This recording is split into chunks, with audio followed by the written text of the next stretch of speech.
Hello, fabulous friends, fans, and superstars. Welcome to Synchronicity Web TV. I am your host, Nadiya Shah, and this is your moment of synchronicity.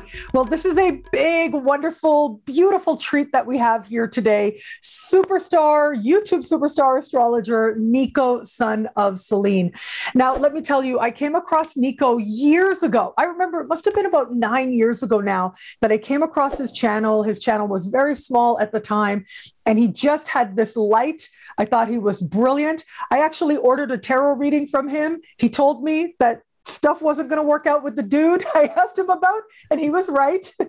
And it was just such a wonderful reading. And I just knew that he was destined for great things within tarot, within astrology. And he continues to do me proud.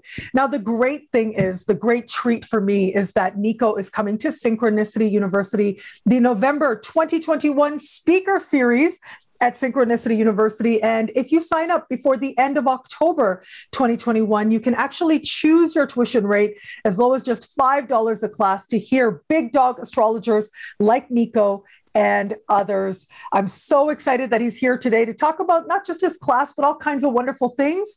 Nico, son of Selene, welcome. Thank you for being here. Thank you for having me. It's a pleasure. I can't believe that it has been that long, because I was like, wait a second. Yeah, I think it might have been just around the beginning of 2013, because we just had our anniversary as far as being in business is concerned. So it's ancient days. And that was back then. There was maybe only 20 of us on YouTube. There were so few of us on YouTube way back in the day. And so it's just been so great to watch you grow, and you've carved out the space for yourself. So congratulations on your anniversary, first of all. And so now you are Nico, son of Selene. Why did you make that transition? The transition from Scarlet Moon to Son of Selene was actually me, I guess, physicalizing or digitalizing, commemorating a major chapter change in my own personal journey, my own personal process. Of course, I'm attuned to the moon. I'm always going to be, incorporating the moon in some way. And, Selene is the primordial name of the goddess of the moon, right? That predates, Diana and Luna and all of that, Selene, Selene, however you want to pronounce it. That's the original. And for me, Scarlet Moon was a very accurate representation of a part of my life that was sort of the beginning, the trudging, because you've got the blood moon, the lunar eclipse. That's what really motivated that name. Very hardcore. And the more pale, not necessarily pale, but, more of that clear, prismatic, Selene, that new color scheme that I'm really kind of working in, right, really does actually show more of who was behind that blood red Scarlet Moon presentation. Not that I wasn't being myself. I'm still myself, but the I guess you could say the light behind the red coming out. Does that make sense? Absolutely. And I think the great thing about what we do is that we're able to evolve. We're able to evolve what we share with the world, and it can remain an honest reflection of us. And so it just sounds like you are on your spiritual journey, and you're being very straightforward about it. You're being very honest about it. And that's what I felt when I saw the change of name, is that I felt this is awesome, because it's you doing you and being yourself and sharing authentically. We don't have to be whom it is that we always were. And a part of sharing authentically means that all kinds of things are going to change. And that includes, of course, how you present yourself to the world, including the names with which you identify. And I love that you made that correlation with Selene and Moon Goddess, that you're continuing to honor that as well. Of course. Yeah. Well, it's the mix. The moon is a very interesting, it's an interesting spiritual archetype. It definitely resonates with me the most for some reason. I've always just been very much into that as an energy force, which is interesting because you don't really see that. I have my MidHeaven in Cancer, and that is it. in my astrology chart. Everything else is, very much the only water I really have are Pluto and Saturn in Scorpio in the first and second. It's a lot, and it's there. But it's Scorpio, and so, but that brightness there, it does create a perfect balance. My chart actually does very much skew in a very earth and fire kind of way, and so I like having a bit of that balance of, okay, well, what's using that fire, and that's where the moon comes in, right? What's moving all of that? It's very powerful. And I think, well, the thing that I picked up from you very early on was that authenticity, that you're sharing something that resonates as part of your life path. Yeah. And so I love that you are embracing the evolution of your life path as well. It's been an interesting journey for me, kind of trying to balance what this has been for me versus not only where the collective is, but, what it takes to do this. I mean, you and your way of working your business, working your brand is so meticulous and so sophisticated. I mean, I have no idea how I would do that. Like, people ask how I'm doing. I'm like, this is a happy accident. Because for me, no, it is. It feels that way for me too, but okay. I am winging it the whole time. And, for me, it's like, I'm just learning now, as we go through 2021, I'm kind of learning now, okay, this is what I'm supposed to do. And this is how this is supposed to play out here. And for me, it is kind of interesting because I've been, spiritually active since the late 90s, which we'll talk about here in a minute, because I kind of mentioned that before we got on camera. I've been very much at this, right? When it comes to the psychic work, meditation, spirit communication, all of it, mediumship, been very, very active always. And so for me, it's kind of like taking your art, your music, your painting, and then turning your craft into your way of earning a living. It's been that kind of journey for me. And it's been a very weird one because it can be kind of tough because some of the things that are intuitive to you are ineffable until you practice speaking it. And sometimes the tools that you have to use to put yourself out there, whether it's social media, things like that, they're not second nature to me whatsoever. I'm still kind of like, I'm still learning some mistakes that I was making, even just this, how to tag, I don't know. I realized capital letters you don't want to use. Did you know that? I just found that awesome. You're so awesome. But in spite of that, you've been able to grow this massive following on YouTube, for example. And so the thing is, though, I love what you do. Like, you bring together these different elements. Like, you bring together the astrology, and you're a really great astrologer. You bring together tarot with that as well. And you're so brilliant as a tarot reader. Then you also bring in this element of spirituality and empowering yourself through understanding spiritual energies. So there's almost like this fusion to what you do while being really good at all of them, sort of being able to do them all at the same time, which I think is very powerful, which is part of what's garnered you this huge audience. Well, thank you. I appreciate that. No, it's a lot of people ask me sometimes, like, what do you like better, astrology or tarot? And I'm like, I kind of like wizardry. And you can't really say you have a favorite of the two, because it's like, what's your favorite? Well, my favorite's magic, and they're both magical to me. So I can't really answer your question. I always tell people, especially when they get a reading with me, I'm like, okay, so I'm going to do both, because there are some astrology questions and tarot questions. Do you want the weather or do you want the traffic? I like giving both. Here you go. And so I love the fusion. That's kind of how it works for me. Yeah, and it works so well for you. You're so eloquent at it. What can you say about how the intention setting, the spirituality, how does that infuse into the actual practices that you do? Well, when it comes to setting intentions, I'm working, we all work with our guides and our higher self. However, we're going to work with them. Even if we're looking at astrology, how it is. It's, you understand, okay, you and I both know exactly the textbook definition of what Mars in Sagittarius means, or, presently what Mars in Libra is going to mean. But there is always going to be that intuitive hit, that guidance that is also going to be like, look, you have all your ingredients and symbols here, right? Okay, you've got Mars conjunct the sun on the day of this recording, in Libra. And so we can either work with the textbook definitions, or we can let that jog our intuitive processes to get a deeper message. It's the same thing with the tarot, right? The tarot, I look at, say, the Ace of Cups. Ace of Cups is a very strong love card, but it's a very nuanced kind of message because that can mean a lot of different things. And so you cultivate your own communication, your own divine dialogue through your symbols.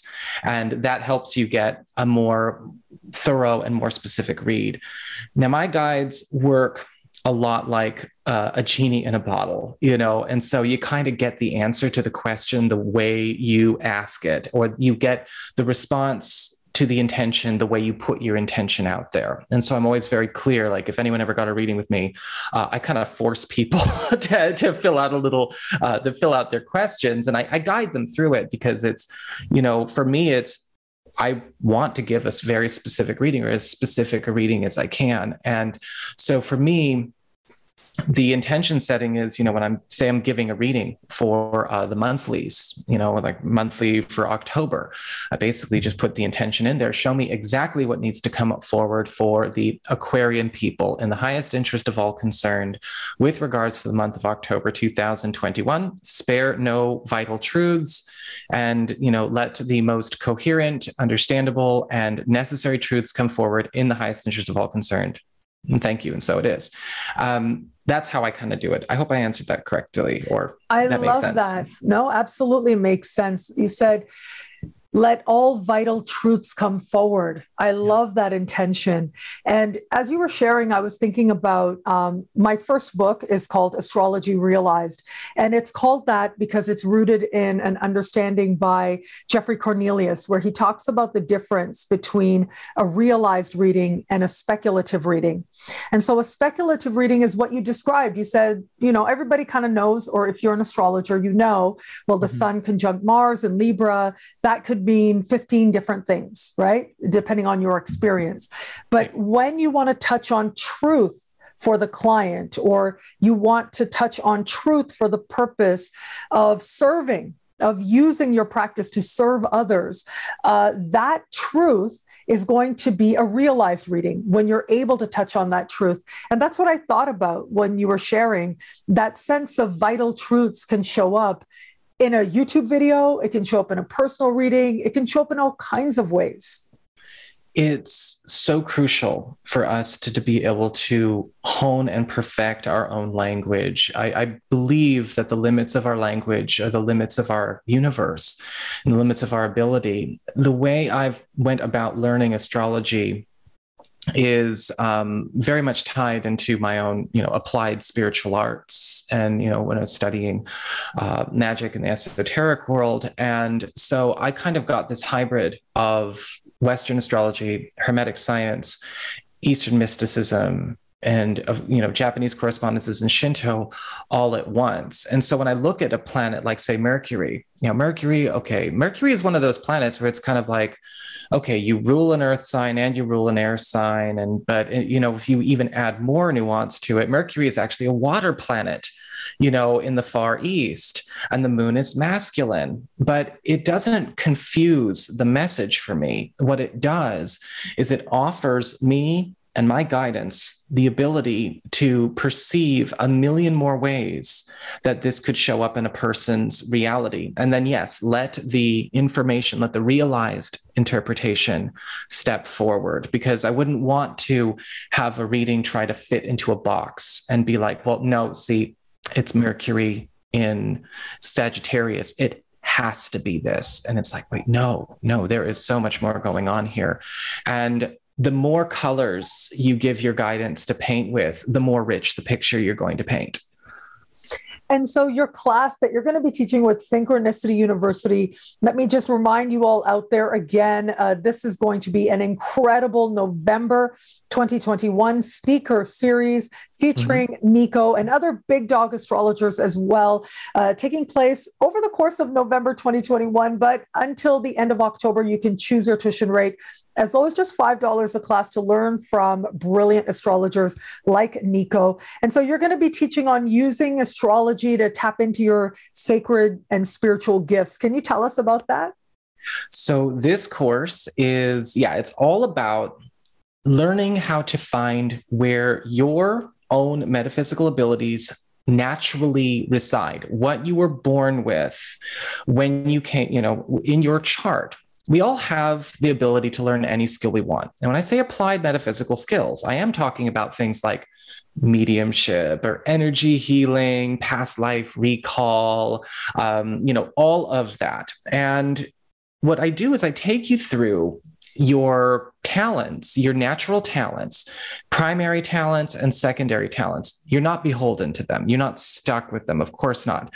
But to help you develop your own spiritual path and practice in a much more empowered, with a much more empowered foundation than kind of maybe poking around or having to do too much window shopping, you're able to actually level up faster when you're working on your skills, when you're working on your natural talents.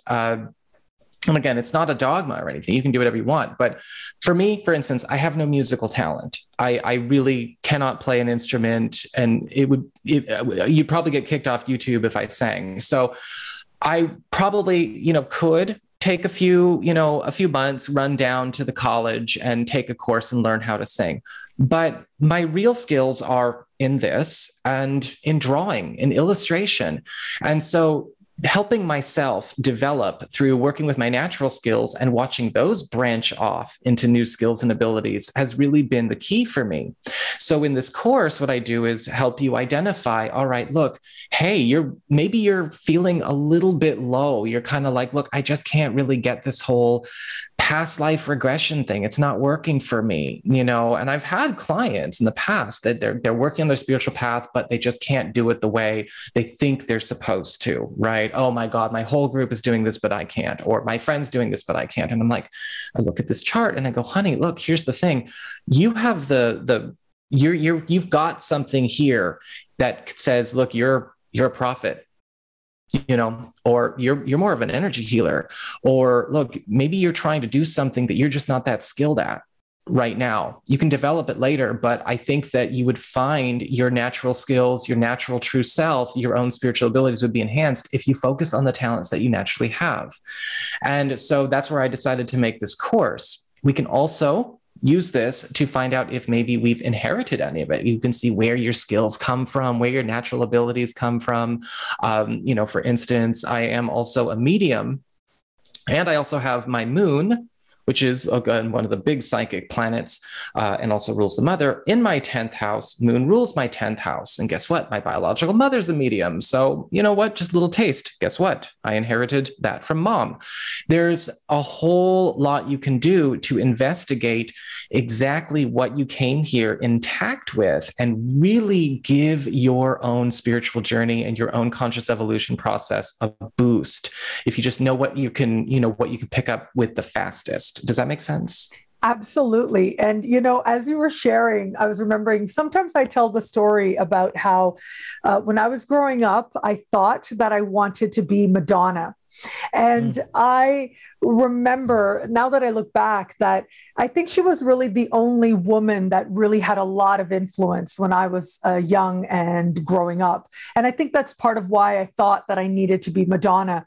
And I remember the day that I realized, it was literally my Saturn return with Pluto conjunct my moon, that I realized the world already has a Madonna. The universe doesn't need another Madonna, but maybe it could use a Nadiya Shah.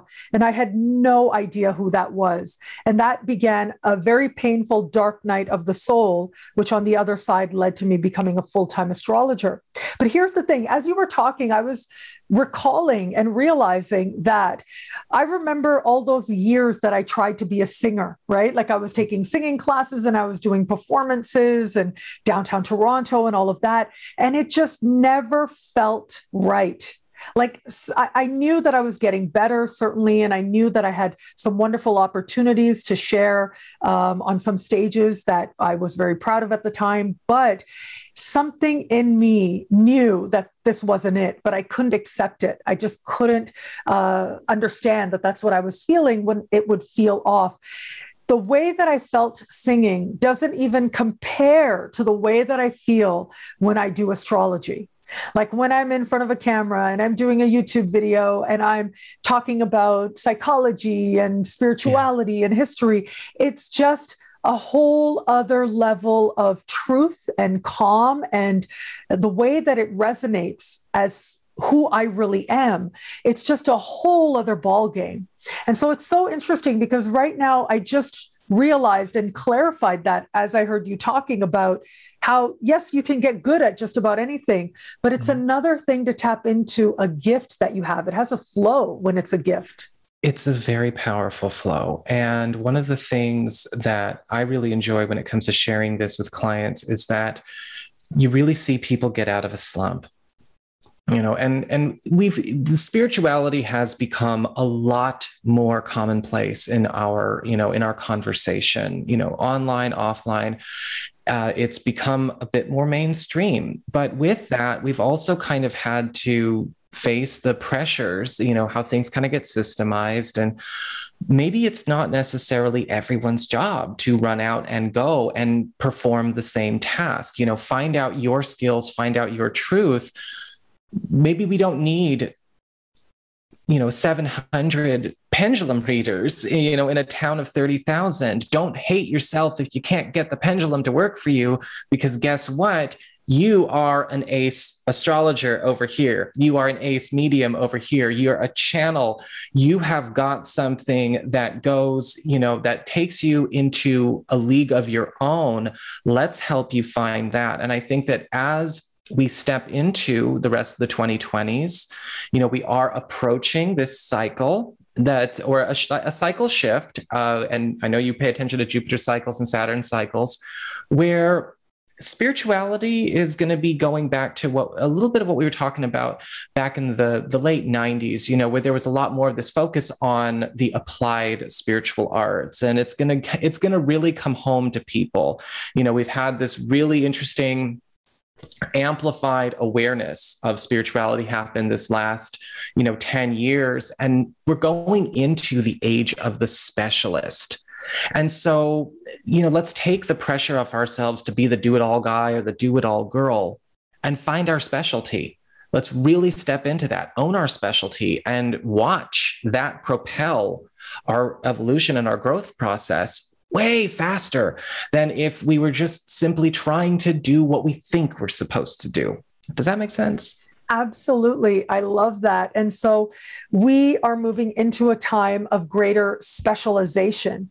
Yes. Can you talk about that a little bit more? Like, what do you see that reflects that, perhaps astrologically? And what does that look like?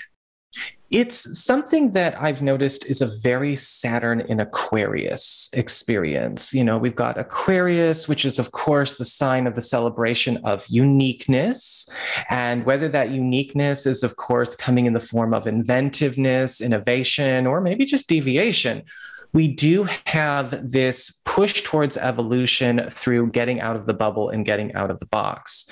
Saturn in Aquarius is always very interesting to me because I personally don't have a problem with Saturn. I look at Saturn as kind of like the hard-nosed professor that just wants the best for you. And Aquarius is Saturn's summer home.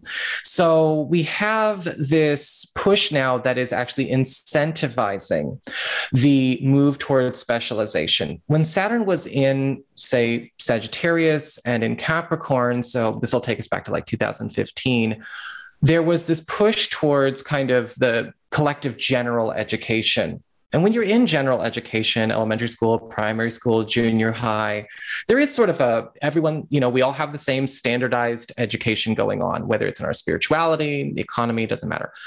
Now we're going into the space where, okay, hope you are off to college. And before you take one step into university, you're going to have to pick a major. And the only way you're going to really pick the major that works for you is to know what works for you. And so it's a very Saturn and Aquarius push. And it's going to even be more so when Saturn goes into Pisces, my goodness. Jupiter in Pisces, Jupiter also in his second home, is revealing, of course, what is hidden in the depths of us, our natural native talents. And so getting away from the do-it-all boy, do-it-all girl, do-it-all person experience of I've got to be a jack or jackess of all trades if I'm going to make it, which is a very Saturn in Capricorn, very Saturn in Sagittarius imperative, right? You want to make sure that you are not necessarily standing out for the sake of standing out, but standing in your own so you are able to offer and be exactly who you are. And there is tremendous abundance that is going to be incentivizing that. And when I say abundance, I don't just mean like money. I mean just the opportunity, just the growth, the social connections. People can see you celebrating your uniqueness, your family, your soul family, all of that will see you when you are you. Does that make sense? Yes. And also like personal happiness. Yeah. Like there's more personal happiness, personal peace when you're able to just really be yourself. Yes. Yeah, absolutely. And I think that the Jupiter in Pisces, that's where, again, I was before the video, I was saying that's also that very 1999, 2000 kind of vibe. You had a lot of this, and we're seeing a little bit of it now because, Jupiter was in Aquarius for a hot second. Jupiter was in Pisces for a hot second earlier this year. A lot of DIY is coming back in, people really wanting to get back to work on themselves, do for themselves, really develop those talents. And that was a very, late 90s, early 2000s thing. And collectively, spiritually, Jupiter tends to go a lot deeper. If you remember a lot of the media that we had around the late 90s, early 2000s, there was a lot of spiritual media, but it really took us to places where we kind of saw more of a greater cosmology that was going on. And even when it trickled down into pop culture, it was there, and so we're coming back into that age, whether it's, Stevie Nicks or Buffy, it doesn't matter. We're coming back into that. Everyone's ready for it. Let's have fun. And so what do you think of Pluto in Aquarius?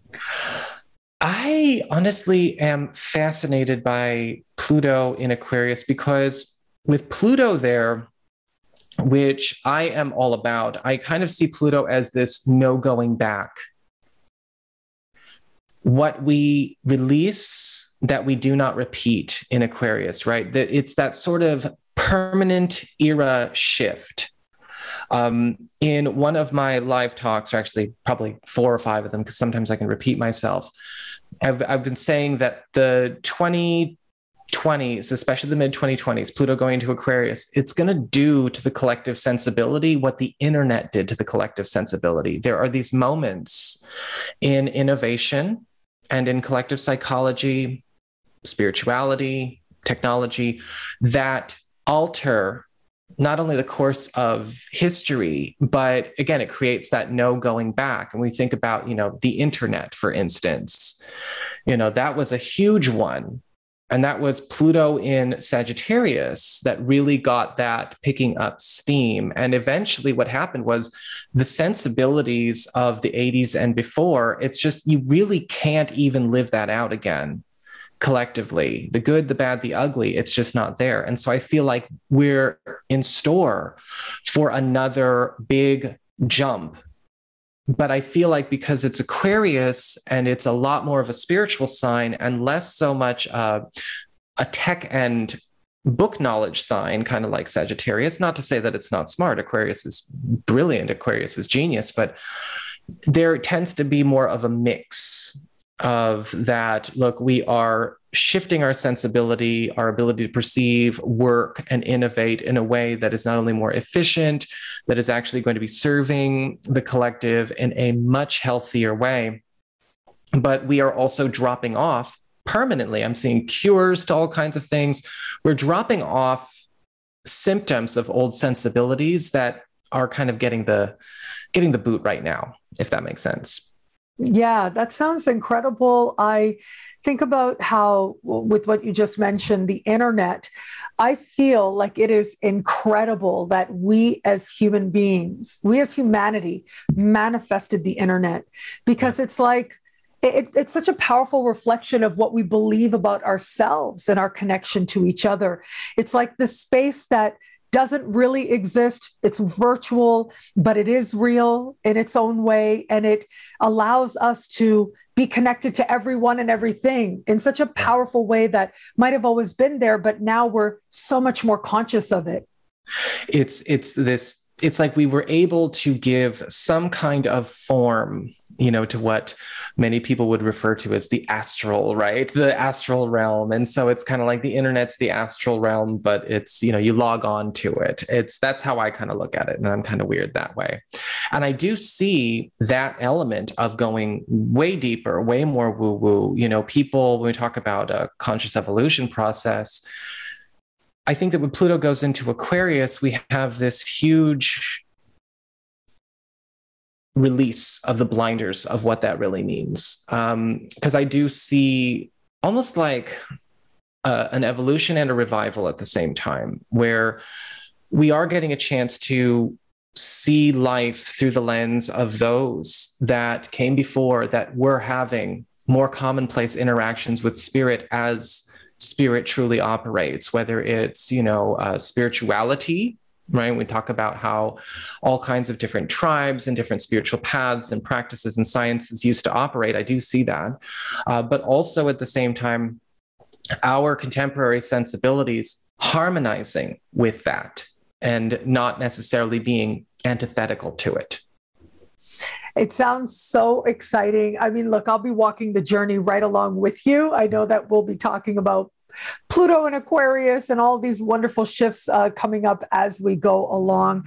And of course, more in the immediate future, you will be teaching at Synchronicity University. So once again, everybody, remember Nico, son of Selene. Does anyone ever call you Nick? Not professionally, I know that, but does your family? Actually, don't like being called Nick. Oh my God, I'm so sorry. Oh, you're fine. You're fine. You didn't know. I'm teasing. I was like, should I even bother saying it? No, you're good. It's fine. No, nobody calls me Nick. I don't know if that's the same for Nicos across the board. Every other Nico I've met, which are very few, most of the Nicos I've met are cats, but the human Nicos that I've met kind of have like the same thing. It's like Nick. No, Nico's fine. Nicholas, you're pushing it. Nico, it's just Nico, or maybe Nicolas, if you are, because, my family, my father's side of the family is South American. So I will get Nicolas a lot. I kind of go, okay, but, I can give it a pass, but it's okay. I'm not offended, but yeah, it's just Nico. It's good. Nico, son of Selene. So you are, aligning with that archetype, with that sacred energy of Selene as well. So Nico, son of Selene, superstar YouTube astrologer, is going to be at Synchronicity University as part of the November 2021 speaker series. Remember, choose your tuition rate until the end of October to hear superstar, incredible big dog astrologers like Nico. Thank you, Nico. Thank you for being here. Thank you for sharing. Thank you for being a part of my dream come true, my vision, which was really to bring these incredible astrologers to my schools. Thank you for that. No, thank you. This has been wonderful. No, when I saw the email come in a few days after, because that's what happens to me, I had a heart attack. I was like, oh my God, what am I thinking? I need to get over there now. So no, I appreciate that so much. You're very, very kind. I've always been in adoration of you, and just to a fellow George Michael fan, it's like, oh my God, yay, George Michael, man, yes. George Michael was the very first English language concert I went to. I must have been 11 years old, and it was in Toronto, and it was just, ever since then, he's been in and a part of my heart, maybe before then as well. So yay, we're George Michael fans together. Yeah. Awesome. I love it. But thank you. I really do appreciate this. Now, this is going to be awesome. It's going to be a lot of fun. And I'm really glad that you're going to be there because, going to drop in, get a good chance to check it out, because this is such a deep part of my heart and my everyday, just letting people see what it is to feel yourself as a magical being, a spiritual being having a human experience. Let's see what your talents are. Let's see what you got, what you already have in you, what spark is already there. It just needs a little bit of fuel. It's going to be fun. I'm so looking forward to it. Nico, I love you. Thank you. I think I knew you in a previous life, and you probably did. No, there's definitely got to be some kindred there, because it's hey, my Jupiter conjunct your sun, it's in my fourth. That'll do it. Oh, wow. Yeah, that'll do it. We've been family. Yeah, we've been family. Yeah. So, and it's also, actually it's there, and it's also connected to my North Node. There's a ton of things going on there. A ton. Oh, wow. So all of that is happening in Aquarius for you. Yeah. Well, my North Node's in Taurus, but it's all within, I think, 3 orbs of each other. Oh, wow. Just jammed together. Oh, yeah. I love it. We're going to explore our celestial connections, our synastry at some point, I'm sure. I think that'd be great. That would be great. I'd love to have you take a look at my fixed grand square and just kind of... I'd love to have you look at my air grand trine. I would love to. I could see that, though, because you are very quick-witted. You are very, very, very quick-witted. Well, I'd like to think so, but not always as much as I wish. It happens at times, but that's okay. But the Grand Cross, I think that's why you've been able to achieve the incredible things you have. I think every chart I've seen with a Grand Cross represents someone who's made their mark in their own way. That's for sure. Working on it, but just going to make it deeper and deeper. And it's a journey of a lifetime. It is. It is. Nico, thank you so much once again. Thank you, everybody out there, for watching. So grateful for you. And until we connect again, take care. Bye. Bye. Thank you so much.